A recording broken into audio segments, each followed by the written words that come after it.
Get ready to hear the music we love from 1965. Let's relive some amazing memories as we dive into the stories behind these unforgettable hits. Wayne Fontana and the Mindbenders burst onto the Manchester music scene in 1963. Play the game of love. Just as the British invasion was gaining momentum. The band got their name through an interesting mix of creativity and desperation. Wayne's manager named him after Elvis Presley's drummer, DJ Fontana, hoping to capture some of that rock and roll magic. The original lineup faced significant internal tensions, with Wayne Fontana's controlling nature causing frequent disagreements during recording sessions. Today, the legacy of Wayne Fontana and the Mindbenders remains complicated. After Wayne's passing in 2020, former band members revealed the extent of their creative differences, particularly during the recording of Game of Love. The song's success led to increased pressure that ultimately contributed to Wayne leaving the band in the middle of a live performance in 1965, an incident that shocked audiences and fellow musicians alike. Here's something you might not know: Game of Love almost never made it to recording. The song was originally written for another band, but they rejected it because they thought the chorus was too repetitive.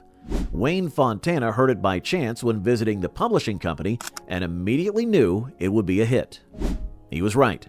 The song reached #1 on the U.S. Billboard Hot 100. The Beatles were already revolutionizing music when they recorded 8 Days a Week in 1964. 8 days a week. The title came from a peculiar source. Paul McCartney heard it from a chauffeur who was complaining about his demanding work schedule. The recording sessions were particularly tense, with John Lennon later dismissing it as lousy and refusing to perform it live despite its commercial success.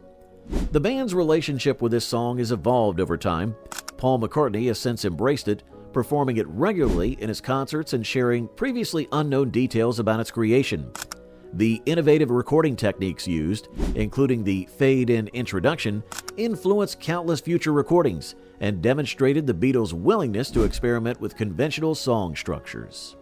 The master tapes of 8 Days a Week reveal an interesting detail. There are actually 11 different takes of the famous intro, showing how perfectionist the band was about getting exactly the right sound.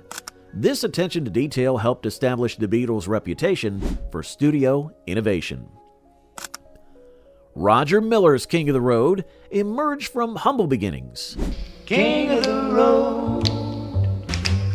Miller wrote the song while staying in a $9 a week motel room, inspired by a sign he saw that read "Trailers for Sale or Rent." The song's creation came during a difficult period in Miller's life when he was struggling with personal demons and financial difficulties, making its success even more remarkable. In posthumously revealed letters, Miller's complex relationship with fame and fortune was revealed. Despite his success, he often felt trapped by his public image and the expectations that came with it. His influence extends far beyond country music, with artists from multiple genres citing him as an inspiration for his unique songwriting style and wit. The third verse of King of the Road contains a mathematical error. The math doesn't add up when Miller sings about cigarettes and change, but he kept it in because he liked how it sounded. This deliberate mistake has sparked countless debates among fans over the years. Hey friends, if these songs are bringing back memories, don't keep them to yourself. Share your stories in the comments below, hit that like button, and subscribe to our channel. We'd love to hear about where you were when you first heard these classics. The Dave Clark 5 challenged the Beatles' dominance with Over and Over. And over and over and over. The band's founder, Dave Clark, took an unusual approach to the music business, retaining ownership of all their master recordings, a revolutionary move in the 1960s that later proved incredibly lucrative. However, this business-minded approach created tension within the band. The group's impact on the British invasion is often understated. They appeared on The Ed Sullivan Show more times than any other British group and sold over 100 million records. Clark's entrepreneurial spirit ensured the band's financial success, but it also led to creative differences that ultimately contributed to their breakup. During the recording of Over and Over, the band used an unconventional technique. They recorded the drums in a stairwell to achieve their signature Tottenham sound. named after their London neighborhood. The distinctive sound became their trademark and influenced numerous other bands of the era. The Supremes' I Hear a Symphony marked a significant shift in Motown sound. Diana Ross, Florence Ballard, and Mary Wilson were already established stars, but behind the scenes, tension was building.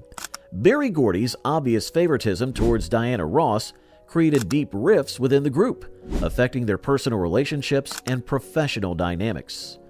Recent documentaries have shed new light on the group's complex history. The pressure to maintain their image while dealing with internal conflicts took a heavy toll, particularly on Florence Ballard, whose tragic story often overshadows the group's musical achievements. Today, their influence can be heard in countless contemporary artists, though the human cost of their success remains a cautionary tale. The Supremes actually recorded I Hear a Symphony in 3 different keys before finding the perfect version. The final take was chosen because it had best showcased Diana Ross's upper register, though this decision further heightened tensions within the group. The Rolling Stones' Get Off My Cloud was written as a direct response to their newfound fame and the constant demands it brought. Mick Jagger and Keith Richards were feeling overwhelmed by pressure from their record label to replicate the success of I Can't Get No Satisfaction, and their frustration is evident in the lyrics. The band continues to make headlines even today, though their wild days have largely given way to more measured pursuits. Keith Richards' recent sobriety has led to some of the most candid interviews about the band's history, including revelations about the true meaning behind many of their classic songs. The drum pattern in Get Off My Cloud was actually inspired by a faulty air conditioning unit in the studio. Charlie Watts turned the annoying sound into one of rock's most recognizable beats. Time to join the conversation. Drop a comment below sharing your favorite memory of these legendary bands. Don't forget to subscribe and hit that like button. There's plenty more musical history coming your way. Sonny and Cher's Baby Don't Go, captured the vulnerability of their early career struggles. Before their breakthrough, the duo was barely surviving, living in a single room and sharing a single plate of French fries for dinner. The song's raw emotion came from a real place. They wrote it while facing possible eviction from their apartment, unsure if their musical dreams would ever become reality. Their relationship became as famous as their music, playing out in public through their television show and eventual divorce. Sonny's later career in politics and Cher's reinvention as a solo artist and actress showed their resilience, though their shared history remained complicated until Sonny's death in 1998. Cher's ongoing career and cultural influence demonstrate the lasting impact of their musical foundation. The original recording of Baby Don't Go included a verse that was cut from the final version because record executives thought it was too depressing. The deleted lyrics reflected their real-life struggles with poverty and self-doubt. Tom Jones emerged with It's Not Unusual, despite early record company skepticism about his image and sound. Born Thomas John Woodward in Wales, Jones worked in a paper mill and sang in local pubs before his breakthrough.